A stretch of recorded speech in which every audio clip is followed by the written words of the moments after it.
across the still of the dawn. And if peace were a mountain, we'd gather around her to bathe in her silence, her power, her call. If wisdom could sing or whisper his secrets, eternally teaching the ways of the free.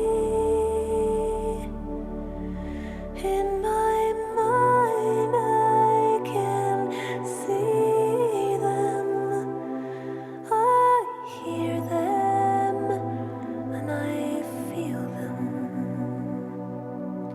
For love, peace, and wisdom are all part of me.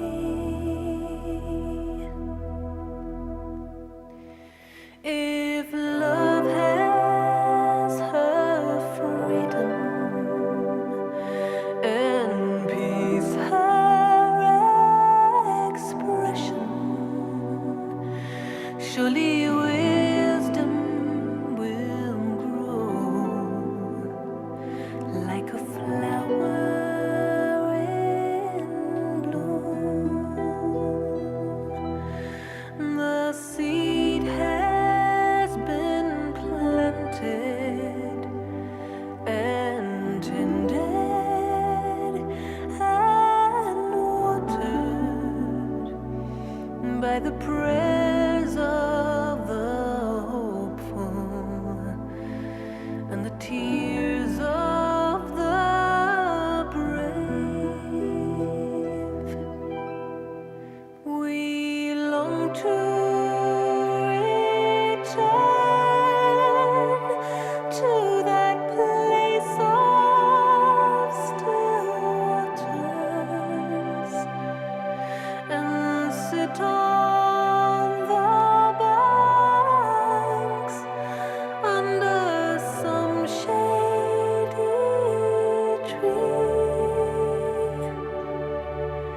In my mind I can see it, I hear it, and I feel it. And love, peace, and wisdom are all that we need. Some call me a dreamer, some will call me a seeker, one who follows the stars on a quest for the truth. But every believer holds a deep hidden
are the three golden keys.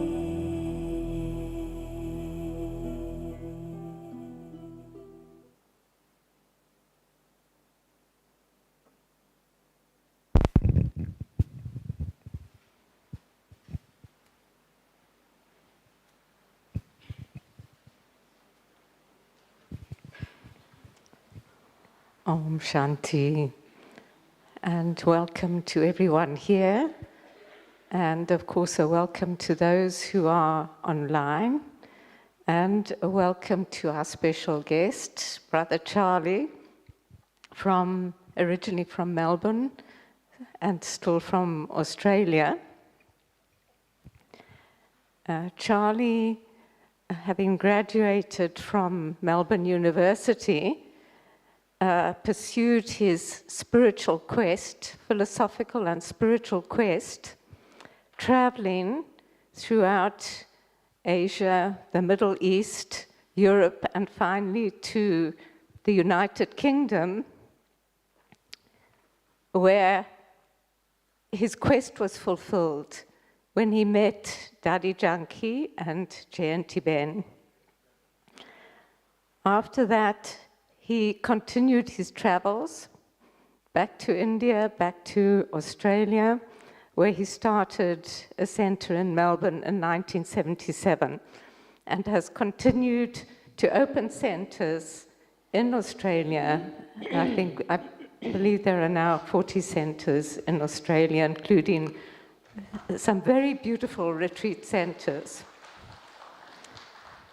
So Charlie, when he traveled across Asia and the Middle East, he stayed in many different communities: Muslim, Taoist, Sikh, Christian, Buddhist, and he continues to travel throughout the world with this rich understanding of the cultures that he met in those days, and no doubt he was received as a special guest then. And to this day, he is received once more as a special guest in centers throughout the world, where he teaches meditation and Raj Yoga.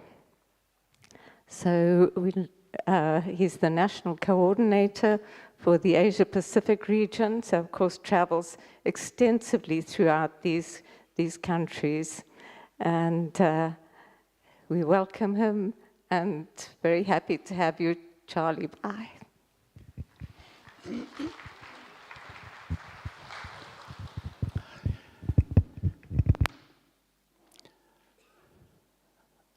Om Shanti. And thank you so much, Shuna, for your lovely introduction. And I think, like everyone sitting in this hall, it's so special to be in Madhuban at this time, isn't it? And I don't know the image you have, but I sort of feel we're in a little spiritual bubble, sort of sitting on the top of a mountain. Do you feel you're in a little spiritual bubble? Who feels And our poor world out there is going through so much chaos, so much upheaval, so much conflict. How important is it for us to be generating so many loving feelings to our brothers and sisters in the world? I thought tonight I'll just share a little bit, excuse me. I'll just share a little bit, and then there will be some time for questions as well. But I would love to have half an hour meditation, and especially for our Didi Nirmala, who's the instrument of this wonderful place, Gyan Sarovar. You know, we keep getting news of Didi, and yesterday we heard she was a little bit better, but unfortunately she's gone a little bit back again today. And I always feel that the doctors are doing a great job to support her, but she also needs the goodwill of all the hearts of the divine family. In 2005, I was a part of a group who had been 30 years with Baba. We were celebrating 3 decades of service with Baba. And Baba was coming in the Diamond Hall, and they invited us to sit in front of Baba, close to the front. And after Baba had spoken the Murli, Baba asked who had been 30 years in foreign countries who'd been with Baba, and then he asked us to stand up, and we stood up. And as Baba always does, he meets with that loving drishti, that amazing drishti. And then Baba said some really sweet things. But twice he said, set a date for perfection. And afterwards, this little group, there's only 8 or 10 of us, were discussing how we need sometimes to really have an aim, because if we don't really focus on a date or a time, we meander in Brahman life. We just sort of go along. But the discussion then came to really, what is perfection? What does perfection really look like in a practical way? Because it's a very sort of nebulous term, if I can use that word. But when it really comes into my practical day-to-day life, how does perfection look? And it's amazing, but in the next Murli, Baba said, love in the heart is the very easy way to become complete and perfect. Love in the heart for everyone is the very easy way to become complete and perfect. And then Baba went on and he described the qualifications of a soul who's really built that self-respect. And Baba said that the soul with self-respect will respect everyone. The soul with self-respect will be humble. The expression of one who has a lot of self-respect is humility will be a part of their nature. A soul with self-respect will be loved by all, and a soul with self-respect will be loving to all. And then Baba went on to say, not just to a limited amount of love to a limited number, but really loving to all. So Baba was really building this picture of what it means to be loving and how self-respect is like that support to be able to have those feelings of love for all. And then Baba said something so lovely, something like that they will merge the specialty of every soul in their vision. So sometimes I think, we have our awareness and thoughts are created there. Our awareness projects our attitude and it creates an atmosphere. And when we hold the specialty of another in our awareness, it's a genuine feeling of appreciation. Then they get that vibration, they get that feeling, they get that sense of support. And then Baba went on, I can remember this, Murli, quite well, because Baba said, Baba has the maximum love for everyone, everywhere. And then Baba said, follow the Father. And he said it a few times. And Baba said that no one is left out of Baba's heart. So we know Baba. Baba is unlimited and Baba's up there.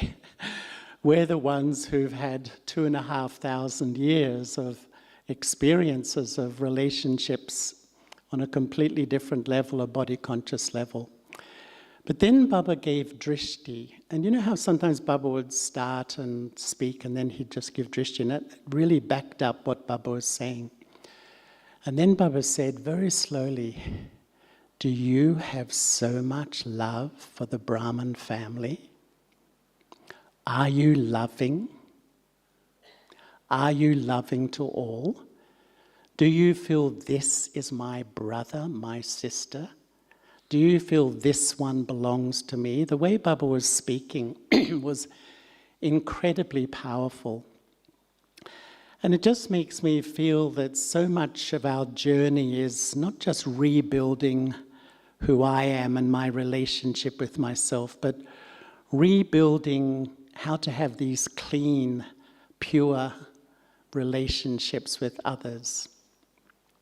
And how to really harmonize, learn to dance the dance of sanskaras at this time in the cycle. And sometimes I have the thought that peace is our original state. And when we stepped out of peace at the beginning of the Copper Age, a deep discomfort emerged, a really deep discomfort. And for half a cycle we searched to regain that quality of peace we lost. But I would say harmony is also my original nature. And when we step out of harmony, there's such a deep discomfort inside too. It's like something's not right. All of us here in life, we have the experience of sometimes being in harmony. And I've, my life too, that when you really feel in harmony with someone, even a group or a team, there's hardly a sweeter experience when you feel you're just on the same page, because embedded in that harmony, that dance of sanskaras, even though you may be quite different, you're different personalities, but embedded in that harmony is trust and a sense of respect and love and belonging, and allowing that person to be who they are.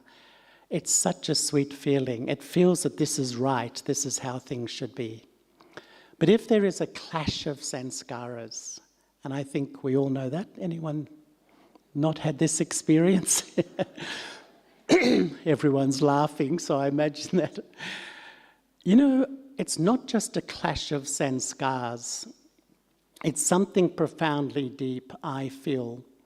Because it just feels wrong, because it's like I'm almost going against my original nature. It's going against who I really am, because the programming in me for 2,500 years, half the cycle, is perfect harmony. And when there's disharmony, it's so discordant internally.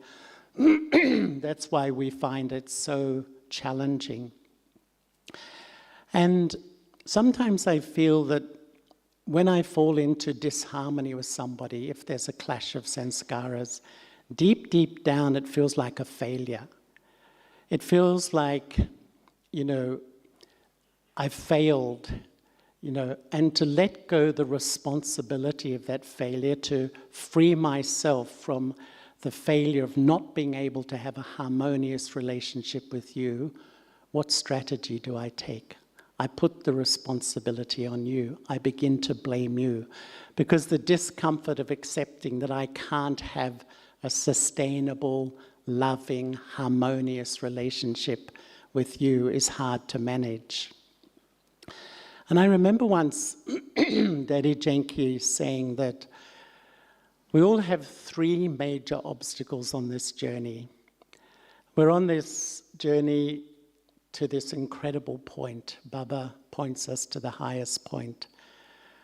And the first obstacle, she was saying, was the obstacle from society. That we're close, we have a loving family, friends, and then suddenly I have a different truth and I want to live differently, I think differently, I may eat different things, I want to follow a pure life, etc. And we all know it's different for everyone in this hall. It can create a lot of upheaval. And some aren't even able to manage that obstacle. I can't tell you how many times in Australia I've heard people finish the course, and with so much love and enthusiasm they said, this is my truth, this is where I belong, and I've never seen them again. Because they go home and then people close to them disapprove of what they're doing, and they go through that sort of sense of the obstacle of the powerful opinions of the society out there, the family. And of course we have to listen and we have to give respect. But some fall by the wayside at that point. But the second obstacle was the obstacle of others' sanskaras. And it's an obstacle that each one of us will have to face at the end of the cycle. And sometimes I think, we have this incredible learning, don't we, about ourselves. Our life is this constant observation, learning, transformation as we hold Baba's hand on the journey to becoming pure. But equally, we're in this incredible learning curve about how to have these harmonious relationships, rebuild loving relationships. Because my experience is the biggest difficulty for most of us is when we have conflict with somebody or a group of people. And we sit in meditation, that just takes over my thinking, it absorbs me, and I say, no, Baba, I shouldn't. But it keeps coming back again and again, because I can't really resolve these feelings of difference. And we're the family path. This is the family path. So the healing of relationships, having loving and harmonious relationships is so important for our well-being and our spiritual health. And the way I've looked at relationships for some time is that I have a whole spectrum of sanskaras in my subconscious. Just think, in this micro point, we have the entire story, my story in the memory track. And I have the capacity to be absolutely sweet, loving, kind, generous on one hand. But at the other end of the spectrum, I have the capacity to be so easily hurt, so deeply upset, really powerful feelings. And when we come in front of another human being, it can be a Lokik family member, a Brahman family member, whoever, their face, their vibration, their words, their behavior, my memories associated trigger what's sitting in my memory track. So stuff just floods into my mind. And in a way, they become an instrument to flush out who I really am, what is really sitting within me.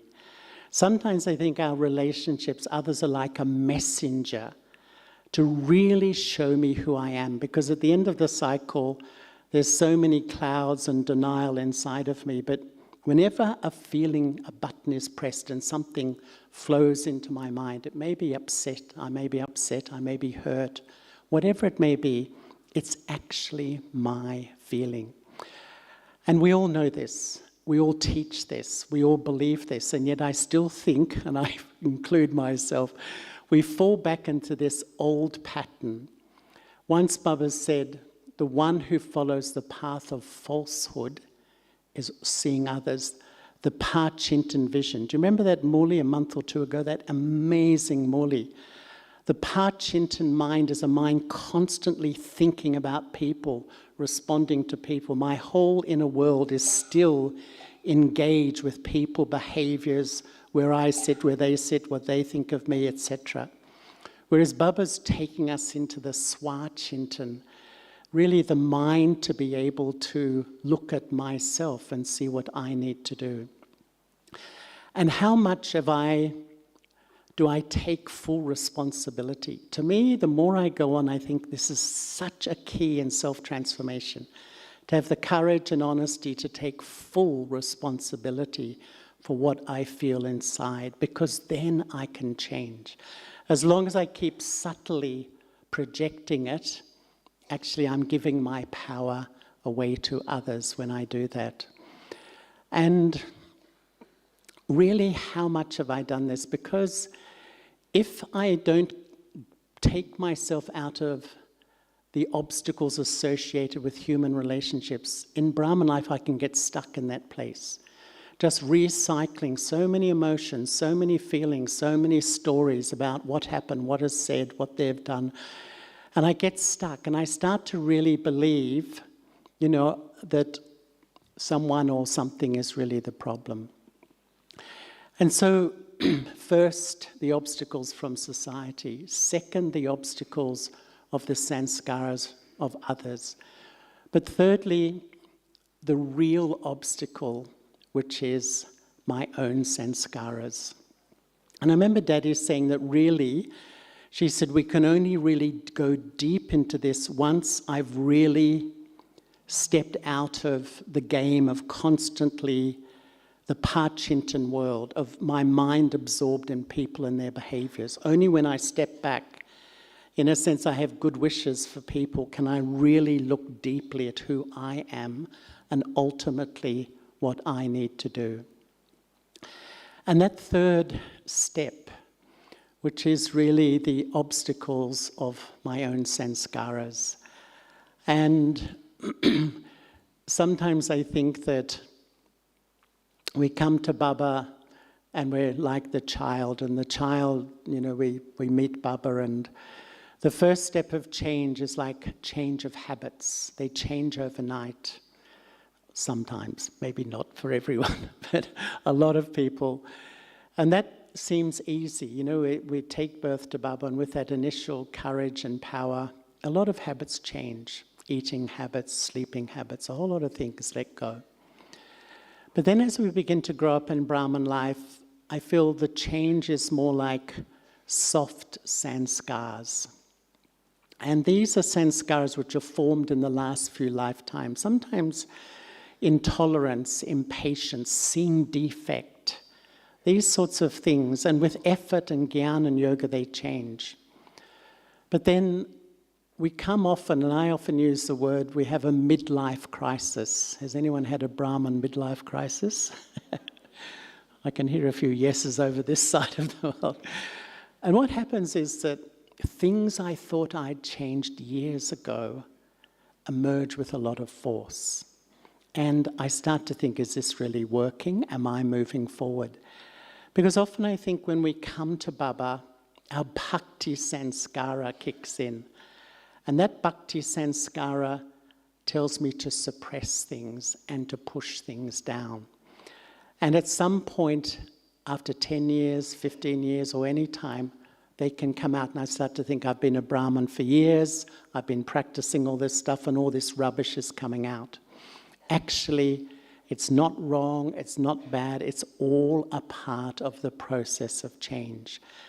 Because I think we reach a sense of maturity where I begin to manage this path of self-transformation. We have the aim to become pure, but I have to learn how to manage a life where I'm dealing with people and their behaviors, I'm dealing with my own sanskaras.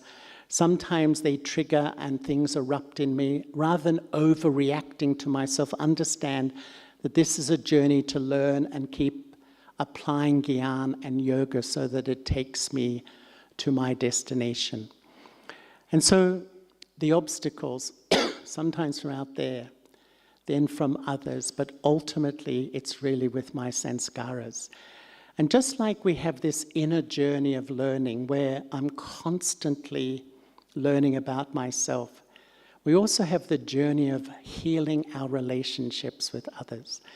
And I honestly feel that only once I've really taken the full responsibility for who I am and take responsibility for my feelings, can I really start the journey of harmonizing my sanskaras and really being the person I would love to be. And even this journey of harmonizing sanskaras goes through a phase. And I think the first phase is, if I can say, harmony, but superficial harmony. We come into this amazing family, and it's an incredible family.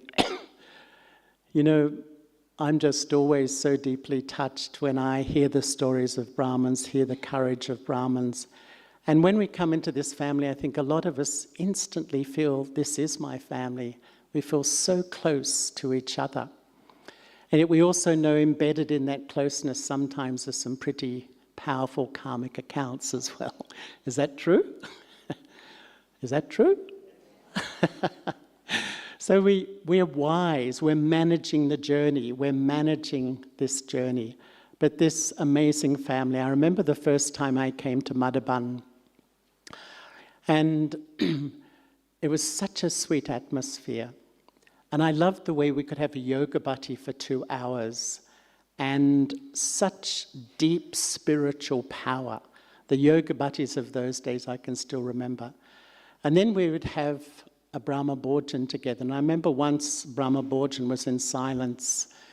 And at the end of the Brahma Bhojan, we all sit on floor. You may have seen the pictures of Brahma Baba. They used to sit in rows and sit on the floor, and people would come around and put food on the plate, and you'd eat in silence, remembering Baba. And at the end, they served ice cream. And all the ice cream went round, and then Daddy Ji got her ice cream and poured it all over Didi Ji. Then Didi Ji got her ice cream, poured it all over Daddy Ji. And before you knew it, there was ice cream everywhere. And I really love the fact that, you know, we can be really deep and spiritual, but very light and not too over-serious and really childlike in a way. So that family, we step in and there is harmony. But I'd say the second step is disharmony emerges. And sometimes I think of relationships like an iceberg, not that they're cold, but you know, the iceberg is 10% above the surface, 90% below. So when you meet somebody, it's a little bit superficial at first. You just get to know them superficially. But what happens when we get to know each other? We start to work together, live together. What happens is that, you know, all that stuff in the sanskara starts to emerge. And differences will emerge. We are different. It's the reality. It's inevitable. But because differences emerge, sometimes then we start to feel critical, we start to feel negative, we start to talk to other people, etc., etc. And what is really happening is that sometimes we find it very hard to deal with differences. Very difficult to deal with our differences, but these differences are inevitable. And to me, maturing in Brahman life is actually allowing people to be different. One thing I've always been amazed is how different our perception is of everything. You know, if someone does something on the stage here, we're all looking at it, and you tend to think we all think the same thing, but everyone's looking at it through a different lens. Baba's lens is purity and perfection, but all of our lenses are clouded by our karmic story, our past experiences, our moods, our culture. A whole lot of things are distorting our lenses. And so we don't really see. So we see things in completely different ways. And I think this is so important to understand how differently we often understand things. And someone once told me about a myth they call the injection myth. That when you talk to somebody, you know, the idea is you create an idea in your mind and you express it and you sort of inject it into someone else's mind. Or sometimes I think it's like you type up an email in your mind, you press the send button, it goes pop into your inbox, and you understand it exactly as I do. And then you disagree with me. Or you say, no, I don't like that. I know I'm not going to do that. And we can't understand it. We just can't. It seems so logical and normal to me. Because we forget that my idea is going to go through hundreds of little past experiences, karmic stories, perceptions, filters, all sorts of things in your mind.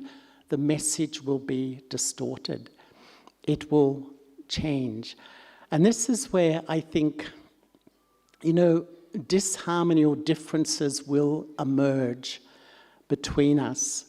And if we go too far with this, we start to get a mindset, you are the problem. I start to get this fixation in my head, you're the problem.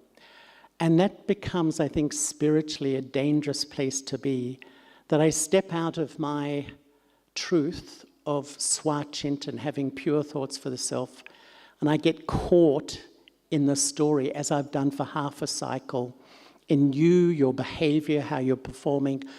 And sometimes because it becomes so big in my mind, I feed it with so many thoughts. And before I know it, I've stepped back into that place, that middle, that second step of the obstacles of other sanskaras, where it means I'm not really looking at myself, and it will disconnect me from Baba. And then the third step, I think, the first really being harmony but superficial. The second, differences are going to emerge. It's normal, it will happen. But we're on this path to see how we work through those differences and how the third step of rebuilding harmony in my life, beginning to rebuild harmony, where I begin to accept differences, accept specialties, accept uniqueness. In our world at the moment, people feel so threatened by difference. They feel really, if someone's different to me or thinks different or looks different, because of a lack of self-respect.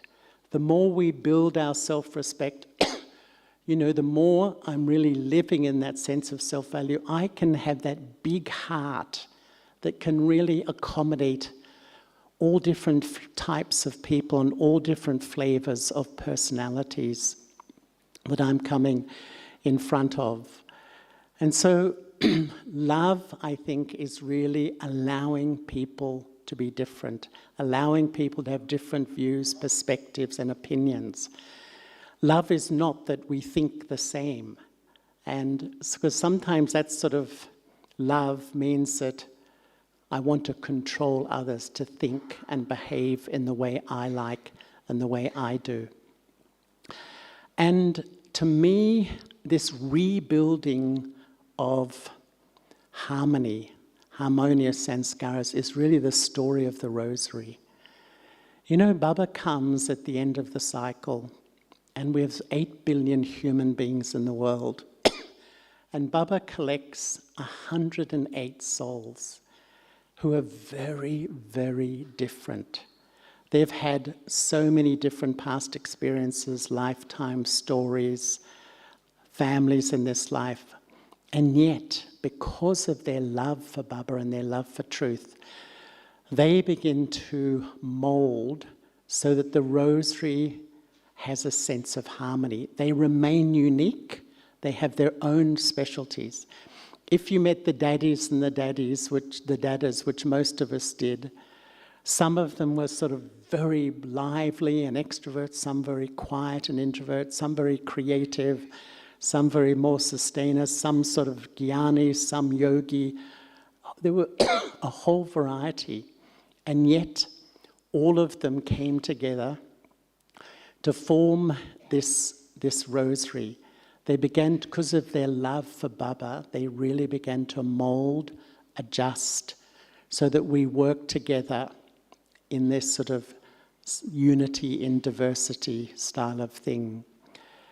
And one of the things which I've learned or observed in recent years is the power of acceptance. I think it's a virtue which is really important at this time. We're at the end of the cycle. We have every imaginable type of behavior and sanskara around us. How do I manage? And in the past, sometimes I think I had a wrong understanding that acceptance was sort of, I should tolerate, I should like, that sort of thing. I should even tolerate sometimes some behaviors that I don't think are appropriate. So that's not really acceptance. Sometimes that can be apathy or something like that. But I began to think that acceptance is letting go resistance. Letting go all my resistance internally. Letting go the mindset of againstness. I've made up that word. I don't know what other word to use.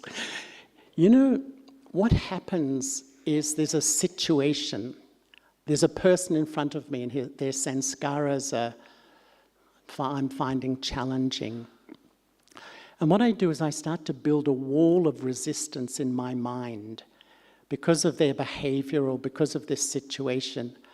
And that wall is built with the bricks of disapproval, dislike, opposition, rejection. You know those feelings. We mightn't even say anything, but that energy is palpable. And it's something we've built up in the second half of the cycle. Anything I don't like, if I disapprove of, I dislike, this incredibly powerful resistance emerges inside of me. And I began to ask myself, why does that happen sometimes to certain personalities, this instant sort of feeling? I'm sure you know what I mean. And I began to realize it's like an attachment to how I feel things should be, or how I feel you should be. I have an attachment to things should be this way. I have an attachment that people should behave this way.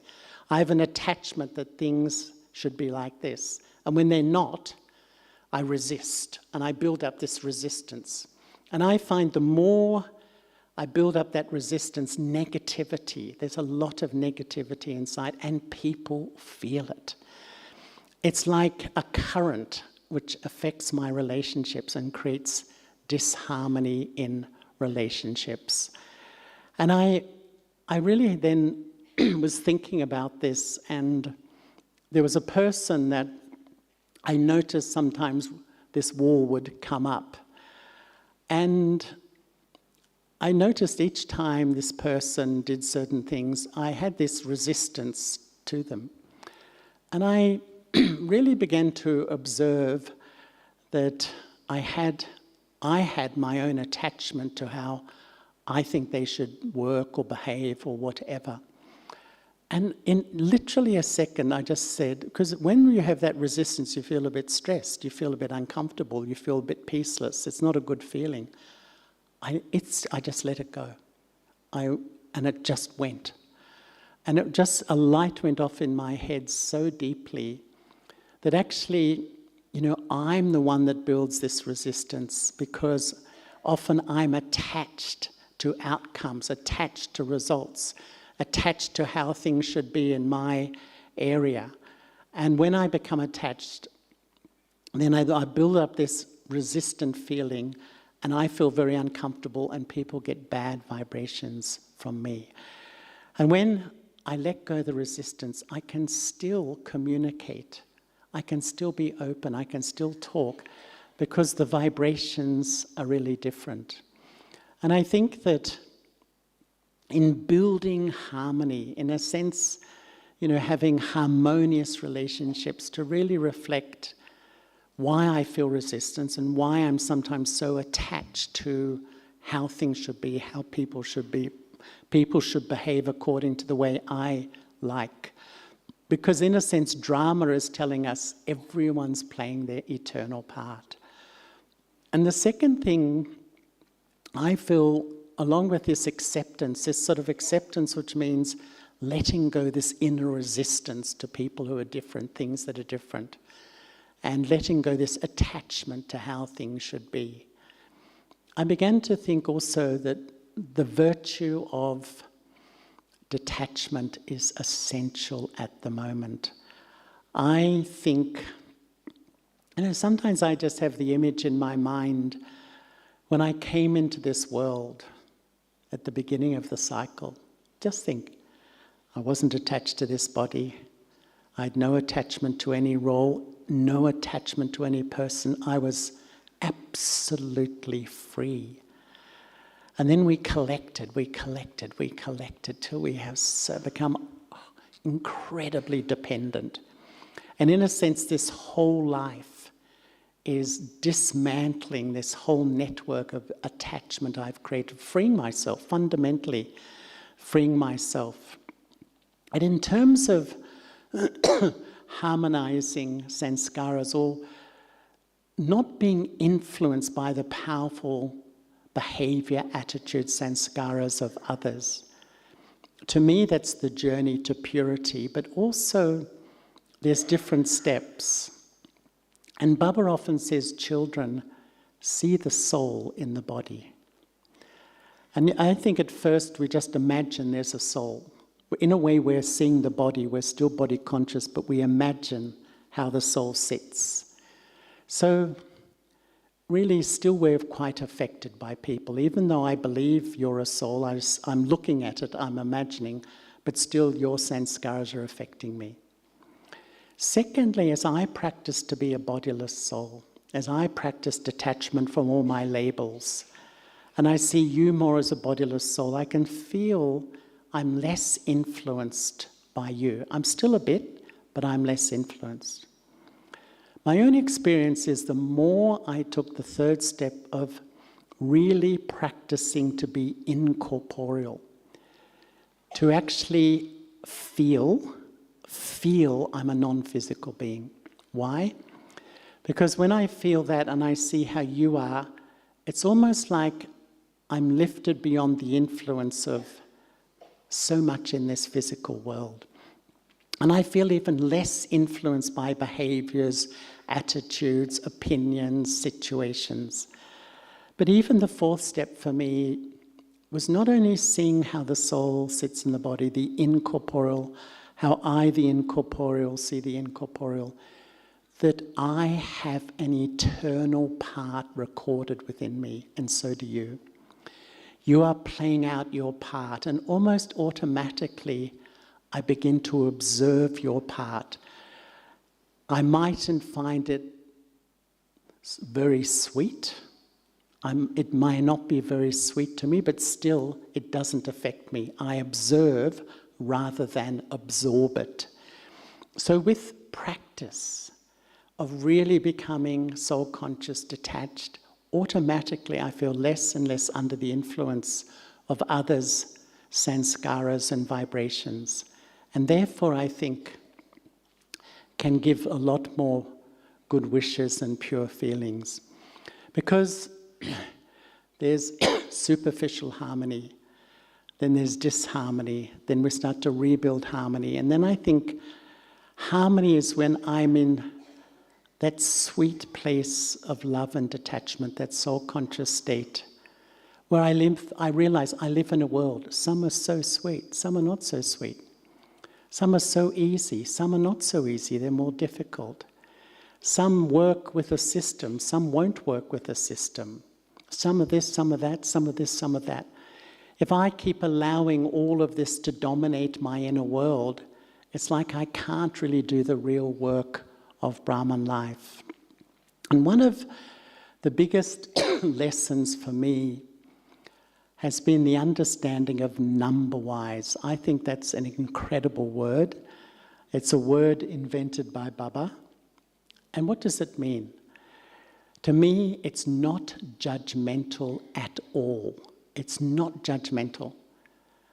You know, in a body-conscious way, maybe you could see it. It's just the reality of life, the absolute reality of life. We are all different. And when I begin to understand that everyone has a different level of understanding, everyone has a different capacity, then I feel when I can really understand the depth of that truth, then I can harmonize with almost anybody.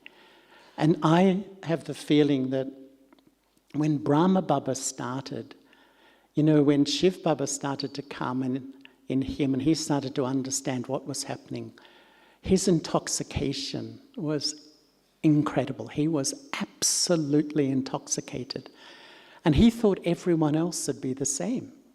And then he saw some weren't happy, some were very happy, but some weren't happy. Some were sort of really enthusiastic, some were a bit tired. And he started to understand that everyone's absorbing at a different level. So this word helped him, that everyone is different. Everyone is different. And I think we're at a time in the cycle now that we need a huge, big heart in the Brahman family too. because it's so easy to jump to conclusions about others and why and this sort of thing. And yet, my feeling, and Baba often says, is that everyone's intent is to be better. Everyone's intent is to come closer to Baba. But all of us are dealing with so many issues. It's the end of the cycle. And to have that incredibly generous-hearted attitude, that loving attitude, so that my attitude is more uplifting and healing than that subtle vibration of criticism or the powerful vibration of resistance, the resistance to you and what you're saying or doing, because that resistance affects my relationship with you, and it definitely affects my stage too. And I think that this big-hearted approach at the end of the cycle, that the whole world is my family. Baba has made us instruments to absolutely meet everyone with those loving feelings, those elevated feelings. And to me, nothing will make me healthier than when I remember one, I'm in love with one, and I just give those feelings of love and respect, goodwill to everyone who comes in front of me, whoever they are. And that's why I think that when Baba says, you know, do you have that much love for the Brahman family? Are you loving? Do you feel they're my brother, they're my sister? You know, why? Because Baba knows that we can only grow when we let go. We really let go the habit of resistance and clashing. You know, the more I'm stuck on that level, I can't really have the depth of relationship. Sometimes, and I'll finish in a sec, and there may be a moment for a question or two, but you know, I observed myself once when Baba went through years and years of children, good wishes, good wishes, good wishes, good wishes, good wishes. You know, it was like a mantra. And what I observed really helped me, that each time someone behaves in a certain way, someone's sanskaras emerge, and I react, and I have critical feeling, negative feeling, bad feeling, hurt feeling, any feeling, what happens to my stage? It goes down, and I give power back to my body consciousness. I reinforce my impurity. So here we are trying to progress spiritually, but I'm reacting to people, and my reactions are reinforcing my old story, my body conscious story, my impurity. And Baba's way is have good wishes for those who behave well, those who don't, for those who have good wishes for you, those who don't. We know that's easy to say, we all know that. But the real secret is, each time I generate goodwill, I go to a place in my sanskaras of purity. I give power back to my pure sanskaras. I'm strengthening myself spiritually. And it's like a decision that I have a choice. I can react, my stage will go down, and then I feel I'm not really progressing, or I can really practice not taking on hurt or disrespect, but having good wishes. And that begins to really make my stage grow a lot. And so really that elevated feelings, that love is the basis of harmonizing sanskaras. Om Shanti.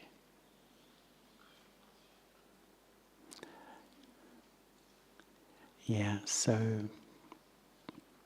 if anyone wants to say something or ask something, there's a microphone down the front.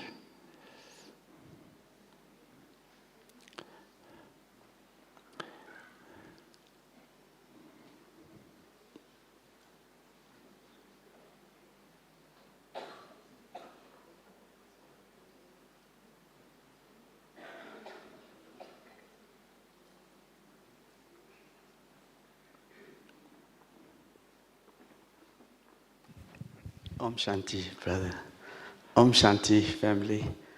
I'd just like to share a very short experience that I had. Could you just mention your name and where you're from? That's right. My name is Michael Barton. I'm from South Africa, a little town called Nelspruit.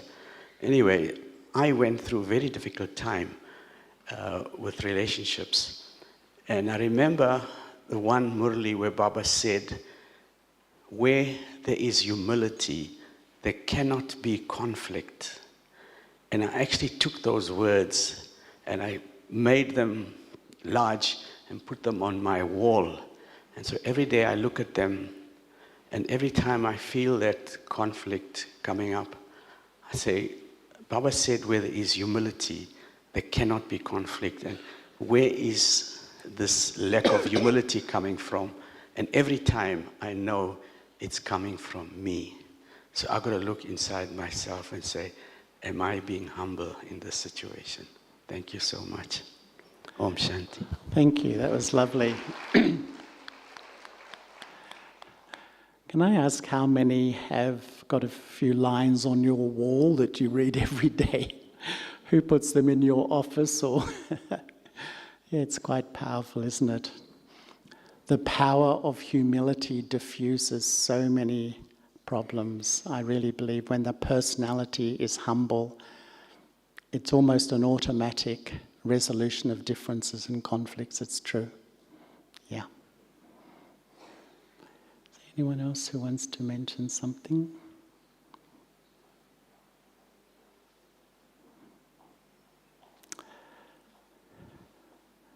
Okay. So shall we have... Oh, sorry, Jos.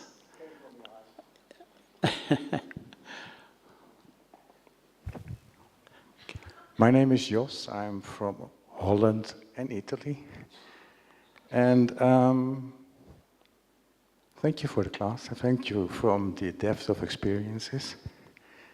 Being in different places over the last few years, I've come to know that, definitely call it by culture and religion and personalities, but within Brahmin family, say for instance in Europe or in Africa, with all good intentions and good behavior, you make mistakes. Because, for instance, some parts of the world live with great family feelings. Other parts of the world live with great individual feelings. And from that behavior comes. And sometimes in one place it's not understood, vice versa. And it's all done with good intentions from everyone. So this is how I try to do it. Every Brahmin has good intentions. No Brahmin wants something bad.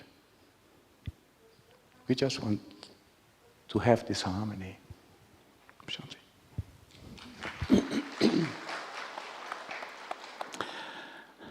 Thank you, Brother Jos. Yes. Everyone has that pure intent in their heart. Thank you. Okay, so shall we have some meditation?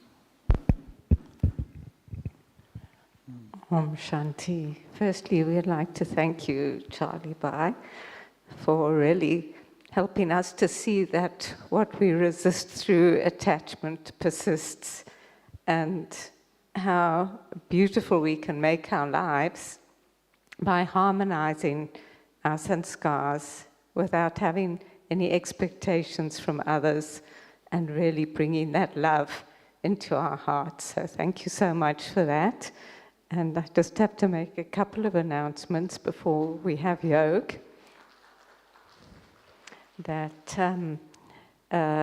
tomorrow morning, Brother David will be taking us for a walk. Anyone who'd like to go for a walk should assemble at reception, at not Vishnupuri reception, but the main reception. at 6:15. So a walk with Brother Charlie tomorrow morning, if you'd like. I mean, Brother David, sorry, Charlie. And maybe you'll be walking as well. Maybe. And secondly, anyone leaving, either prior to, which I doubt, but after Baba's meeting, please go to the travel transport office to fill in your forms so that the transport facilitators know whether you're going to Lotus House, to the airport, etc. So if any travelers, please go to the travel office to fill in your forms. Thank you, and thank you, Charlie. Bye. Thank you, Shinaben. And yes, let's remember Baba and shower some vibrations on Didi Nirmala also. Thank you.